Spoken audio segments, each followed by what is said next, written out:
High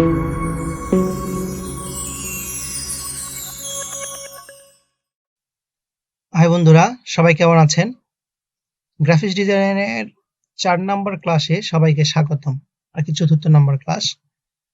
তো এই ক্লাসে আমি আজকে শুধু দেখাবো টেক্সট টুলটাকে। হ্যাঁ, তো এই টেক্সট টুলে আমরা কিছু কাজ শিখবো আজকে। এই যে টেক্সট টুল আমি সিলেক্ট করলাম, এখানে যে প্রেস করে দেখুন অটোমেটিক কিছু আমার লেখা এখানে পেস্ট হয়েছে, সেটা হচ্ছে লরিজম।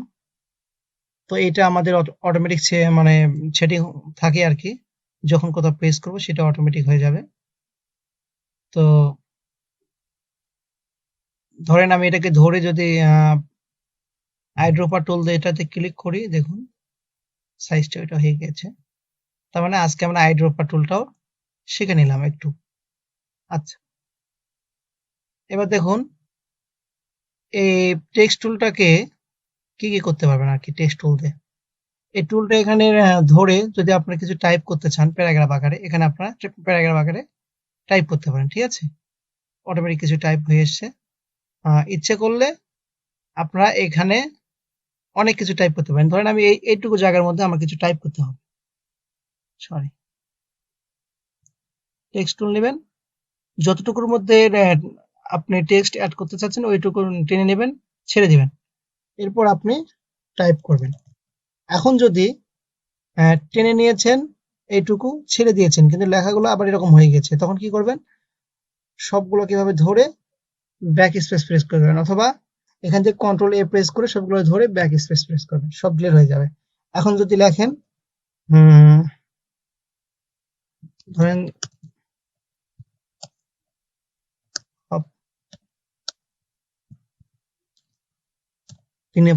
Name of our country. আচ্ছা আচ্ছা, এটা লিখি,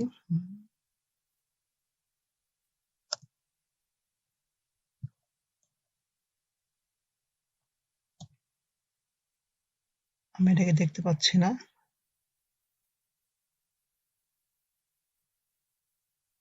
আচ্ছা, এটা আর কি। হ্যাঁ, তো এটাকে ধরে যদি আপনারা এখান থেকে ক্যাটাগরিতে যান, এই ক্যাটাগরিতে যদি যান আপনারা, তাহলে ক্যাটাগরিতে গেলে এখান থেকে আপনারা ফন্টটাকে ছোট বড় সবকিছু করতে পারবেন। তো ফন্টটাকে ছোট বড় করার জন্য প্রথমে এখানে যাবেন, এখান থেকে আপনারা নির্দিষ্ট একটা ফন্ট সাইজ সেটিং করে নেবেন। দেখুন নির্দিষ্ট একটা ফন্ট সাইজ সেটিং করে নেওয়ার পর দেখুন এই সাইজটা এখানে দেখা যাচ্ছে। আমি এটাকে একটু ছোট করে দিলাম।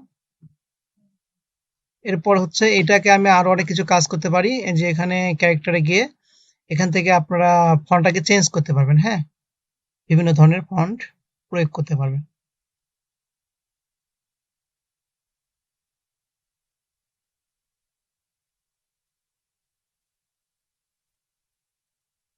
এটাই রাখছি। এখান থেকে আপনার রেগুলার থেকে ধরেন এখানে এই রেগুলারই থাকবে। আমি অন্য কোনো একটা ফন্ট দেখি, ধরুন আমি এরিয়াল ফন্ট দেখি। আচ্ছা, এই ফন্টটার মধ্যে অনেক কাজ আছে, দেখুন ইটালিক, বোল্ড, ইটালিক এবং ব্ল্যাক। ঠিক আছে, আপনি ইটালিক করে দিতে পারেন, বোল্ড দিতে পারেন, আবার বোল্ড ইটালিক করে দিতে পারেন। আমি ইটালিকে রাখছি। এখান থেকে আপনারা এই টেক্সটের সাইজটা বড় করতে পারেন। এখন দেখাচ্ছি এই অপশনটার কাজ। ধরুন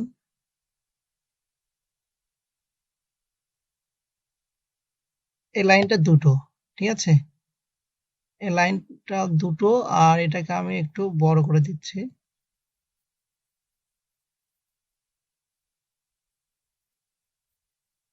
মনে করেন এইটা মাঝখানে দূরত্বটা একটু বেশি। হ্যাঁ, দূরত্ব একটু বেশি হয়ে যাওয়ার কারণে মনে করেন ভালো লাগছে না আমার, আমি একটু কমে দেবো, তখন এখানে আপনি ক্লিক করে করে কমিয়ে দিতে পারছেন। এই যে দেখুন আমার এখানকার স্পেসটা কমে যাচ্ছে, দূরত্বটা কমে যাচ্ছে। এখন এখান থেকে আপনি দূরত্বটা বাড়িয়ে দিতে পারেন, মানে এখানকার স্পেসটা আপনি বাড়িয়ে দিতে পারছেন। তো এরপর এই টুলের কাজ। হ্যাঁ, দেখুন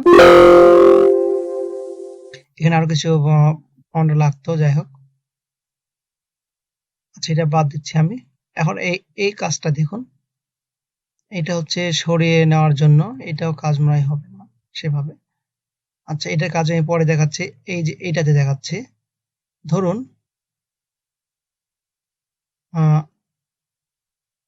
এই ফন্টটা আপনার এখানে আছে, ফন্টটাকে আমি একটু ছোট করলাম, এখানে রাখলাম। এখন আমি এই দুটো ফন্টটাকে ধরলাম, এখান থেকে অ্যালাইনে গেলাম, অ্যালাইন থেকে আমি হরিজন্টালি সেন্টার করে দিলাম। হ্যাঁ, তো অ্যালাইন সম্পর্কে আমি একটু পরে আলোচনা করব, একদিন অ্যালাইন সম্পর্কে আলোচনা করব। তো এটাকে ধরার পর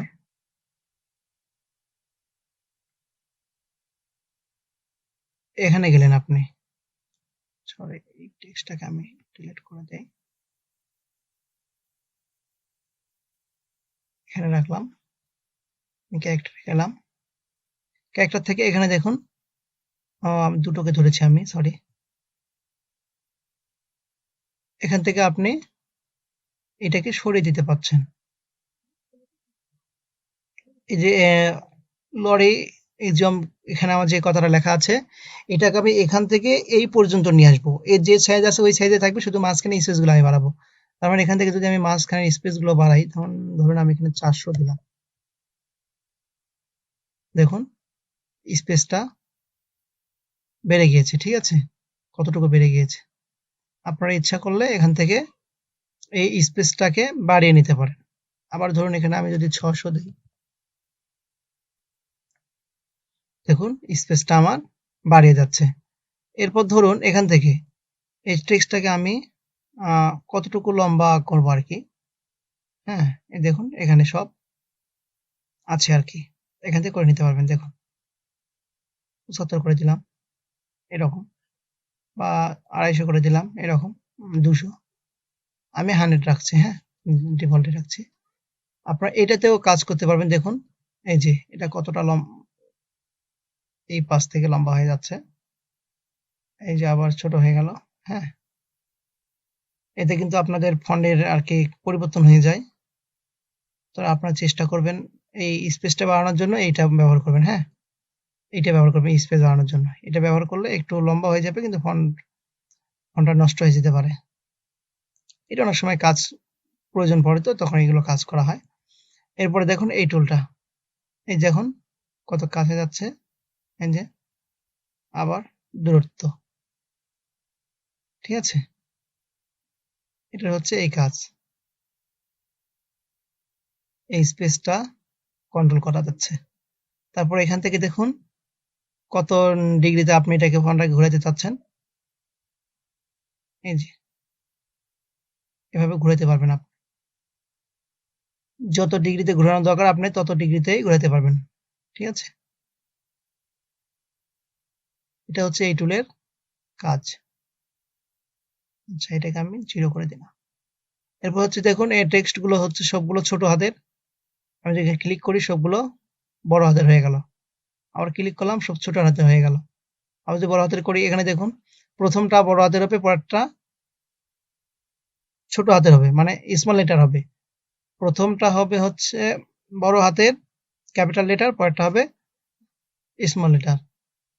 এই দেখুন এই অ্যালফাবেটটা হয়েছে ক্যাপিটাল, আর পরেগুলো হয়েছে স্মলে চলে গিয়েছে। একটু স্মলে যদিও যায়নি, স্মলের মতো দেখা যাচ্ছে। ঠিক আছে, এই যে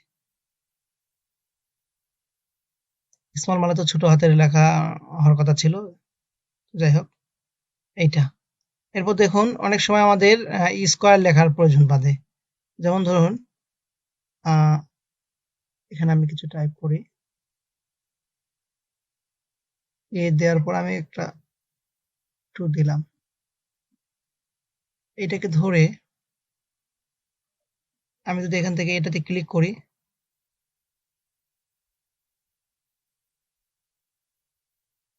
দেখুন এটা কিন্তু একটু উপরে উঠে গিয়েছে। ঠিক আছে,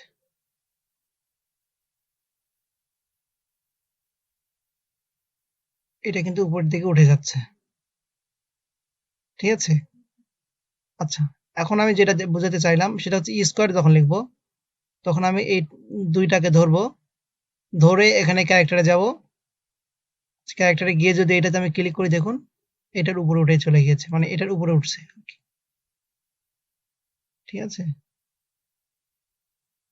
এই যে এটাকে ধরে যদি আবার দেই এটার উপরে চলে যাবে। আর যদি আমরা নিচে নেই, হ্যাঁ ধরুন আমি এখানে হচ্ছে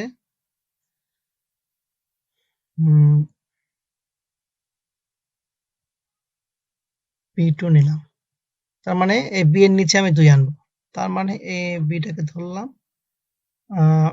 2টাকে ধরলাম, ক্যারেক্টারে গেলাম, এখান থেকে আমি নিচে ক্লিক করলাম, দেখুন এটা নিচে চলে এসছে। ঠিক আছে, এটা হচ্ছে এটা সিস্টেম। তারপরে এখানে দেখুন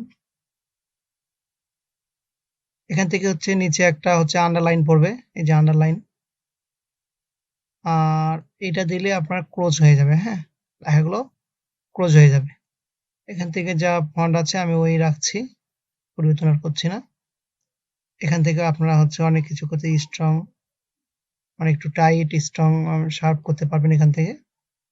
এগুলো করার দরকার নেই, আমি করতেছি না। তো এগুলো যা আছে এগুলো আমি আর কিছু করতেছি না, যেহেতু বেসিক থেকে শুরু করছি, এগুলো পরে আবার দেখানো হবে আর কি। এগুলোর কাজ আমি পরে দেখাবো, এগুলোর কাজ আমি পরে দেখাবো। হ্যাঁ, তো যাই হোক ক্লাসটা লং হয়ে যাচ্ছে, তো তাই আমি চেষ্টা করছি খুব সহজেই বোঝানোর জন্য।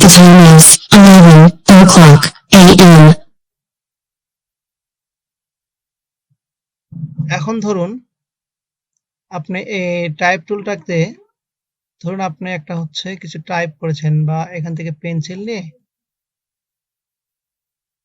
এই যেভাবে একটা টেনেছেন, টানার পর এটাকে আপনি স্ট্রোক দিয়েছেন, আর ফিল কালারটা বন্ধ করে দিয়েছেন। এখন আপনি